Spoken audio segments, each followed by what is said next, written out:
মসজিদের নগরী হিসেবে বিশ্ববাসীর কাছে রাজধানী ঢাকা অতি পরিচিত। বাংলাদেশের উপজেলা পর্যায়ে বিয়ানীবাজারে রয়েছে কয়েক শত বছরের পুরাতন ঐতিহ্যপূর্ণ প্রাচীন মসজিদ সহ হাল আমলে নির্মিত দৃষ্টিনন্দন মসজিদ। পবিত্র মাহে রমজানে বিয়ানীবাজার উপজেলার নান্দনিক ও প্রাচীন ঐতিহাসিক মসজিদ নিয়ে এবিটিভিতে প্রচার হবে 4 পর্বের ধারাবাহিক তথ্যচিত্র তাজ এন্ড ট্রেডিং মসজিদের শহর বিয়ানীবাজার।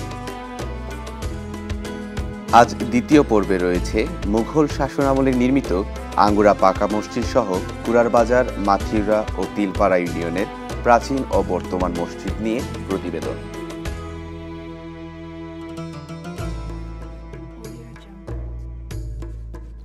কুশিয়ারা নদী বিধৌত অঞ্চল সহ এতদ অঞ্চলের প্রথম পাকা মসজিদ আঙ্গুরা পাকা মসজিদ। মুঘল আমলের মধ্য সময়ে নেওয়াজ মোহাম্মদ মসজিদটি 1662 সালে নির্মাণ করেন। কুরারবাজার ইউনিয়নের এই মসজিদটি পঞ্চখণ্ড তথা বিয়ানীবাজারের প্রথম পাকা মসজিদের ঐতিহ্য বহন করছে। মসজিদটি 1999 সালে সংস্কার করা হয় এবং একই সময়ে প্রাচীন মসজিদের সাথে সংযুক্ত করে নির্মাণ করা হয় নতুন মসজিদ। এলাকাবাসী ঐতিহাসিক এই মসজিদকে সংরক্ষণ করার পাশাপাশি প্রত্নতাত্ত্বিক নিদর্শন হিসেবে তালিকাভুক্ত করার দাবি জানান। মসজিদটি প্রায় মুঘল আমলে এটা প্রতিষ্ঠিত হয়েছিল। বিগত 200 বছর, আমাদের জানা মতো প্রায় 300 বছর আগের এই মসজিদটি। যেই মসজিদটি যে নির্মাণ করেছিল, আমাদের মুরব্বীদের কাছে আমরা শুনেছি তার হাত ওই সময় মুঘল সম্রাট কেটে ফেলা হয়েছিল, কারণ এ কারুকাজ এত সুন্দর ছিল, দার্শনিক ছিল। পরবর্তীতে কালের বিপর্যয়ে আমাদের প্রবাসীরা আবার নতুনভাবে এই মসজিদটি নির্মাণ করে। যে মসজিদ আমার জানা মতো 2008 সালে এটা সম্পূর্ণ হয়। তো আমাদের এখানে সবচেয়ে বড় সমস্যা হলো এই মসজিদের পাশেই আমাদের কুশিয়ারা নদী। এই নদীর কারণেই মসজিদের সামানা এবং নদীতে বিলীন হয়ে যাচ্ছে। এই জন্যই সরকার যেন এটা খুব ত্বরিত গতিতে একটি পদক্ষেপ নেয়। ইউনিয়ন পরিষদের দেয়া তথ্য মতে পঞ্চখণ্ডের প্রথম পাকা মসজিদ ছাড়াও কুরারবাজার ইউনিয়নের আরও 31টি মসজিদ রয়েছে। আধুনিক স্থাপত্য ও প্রাচীন ঐতিহ্য ধারণ করা এসব দৃষ্টিনন্দন মসজিদ বহন করছে ইতিহাস, ঐতিহ্য। আঙ্গুরা মোহাম্মদপুর জামে মসজিদ বিয়ানীবাজার উপজেলার মধ্যে আয়তনের দিক থেকে সর্ববৃহৎ। 12,000 স্কয়ার ফিটের এই মসজিদে একসাথে 2,500 মুসল্লি নামাজ আদায় করতে পারেন। মাথিউরা ইউনিয়নে রয়েছে রেকর্ড সংখ্যক মসজিদ। 16 ও 17 শতকে স্থাপিত মসজিদ রয়েছে এই ইউনিয়নে। প্রাচীন আমলে নির্মিত মাটির মসজিদগুলো বারবার নির্মাণ ও সংস্কারের পর আধুনিক সময়ে প্রবাসী ও স্থানীয়দের অর্থায়নে পুনর্নির্মাণ করা হয়েছে।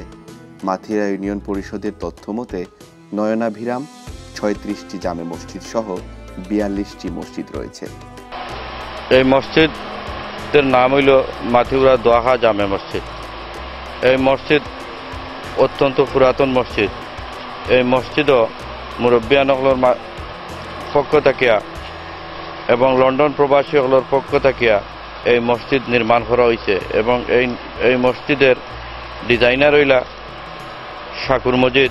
আমরারও এলাকার সন্তান, তার মাধ্যমেই এই মসজিদের কাম কাজ হয়েছে। আশা করি আমরা এই মসজিদও খুব সুন্দরভাবে প্রতি শুক্রবারে জামাত চলে এবং ইফতেদায়ী চলে এবং ইসলামী ফাউন্ডেশনের পক্ষ থেকে শিশু শিক্ষা ফাউন্ডেশন অনুষ্ঠিত হয়। প্রতিদিন শিক্ষা প্রদান করা হয়। আশা করা যায় আমরা এই মসজিদ অত্যন্ত সুন্দরভাবে চলে। 1752 সালে স্থাপন করা হয় মাথিউরা লোদি মহল্লার ঈদগাহ জামে মসজিদ।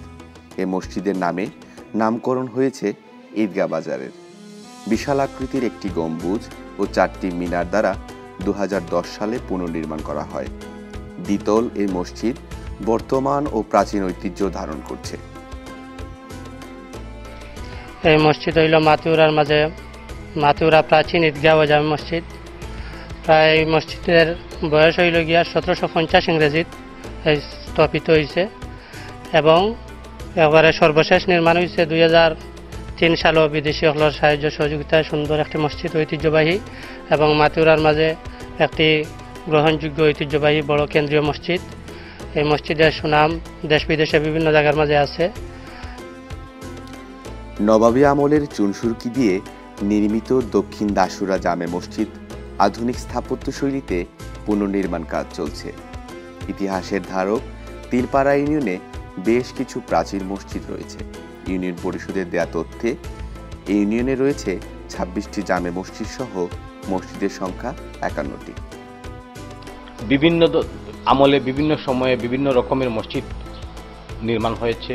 নবাবী আমলে এক ধরনের মসজিদ নির্মাণ হয়েছে, প্রাচীন আমলে এক ধরনের, মুঘল আমলে আরেক ধরনের, এ ধরনের বিভিন্ন সময়ে বিভিন্ন ধরনের মসজিদ এসেছে। আরব দেশে যে মসজিদ প্রচলন নির্মিত হয় সেই মসজিদগুলো এক ধরনের, ইউরোপের মসজিদগুলো এক ধরনের, এশিয়ার মসজিদগুলো এক ধরনের, বিভিন্ন ধরনের মসজিদ আছে। তো আমাদের এখানকার মসজিদও বেশিরভাগই দেখা যায় যে মোগল এবং নবাবী আমলের স্থাপত্য শৈলীর একটা ছাপ আছে। তো আমাদের এই মসজিদটিও একসময় ছিল এবং আমরা পুরাতন মসজিদটিকে সংরক্ষণ করতে পারিনি, এজন্য আমাদের একটু মানে আফসোসই আছে, কারণ পুরাতন মসজিদটি সংরক্ষণ করা গেলে সেটি স্থাপত্য শৈলীর একটি অংশ হতো। তো তারপরেও আমরা এই নতুন মসজিদে চেষ্টা করেছি। আমাদের মসজিদে প্রায় 9টি গম্বুজ আছে। মানে আমরা চেষ্টা করেছি পুরাতন এবং নতুন স্থাপত্য শৈলীর মিশ্রণে এই মসজিদটিকে নির্মাণ করতে, এবং আশা করি মসজিদটি যখন নির্মাণ শেষ হবে তখন স্থাপত্য শৈলীটা আসল মূল সৌন্দর্যটা ভেসে উঠবে। আল্লাহু আকবার, আল্লাহু আকবার।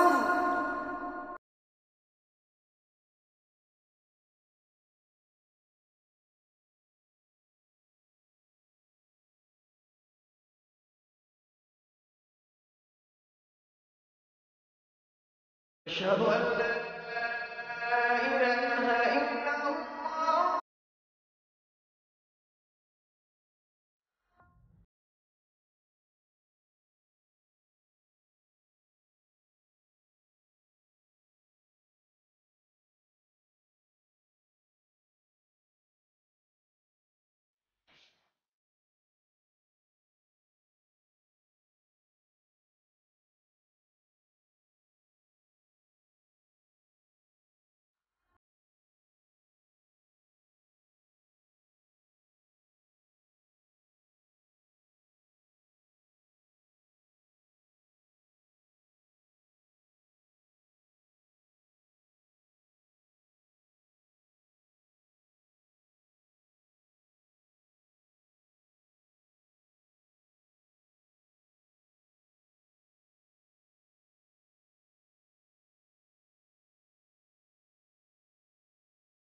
حي على الفلاح.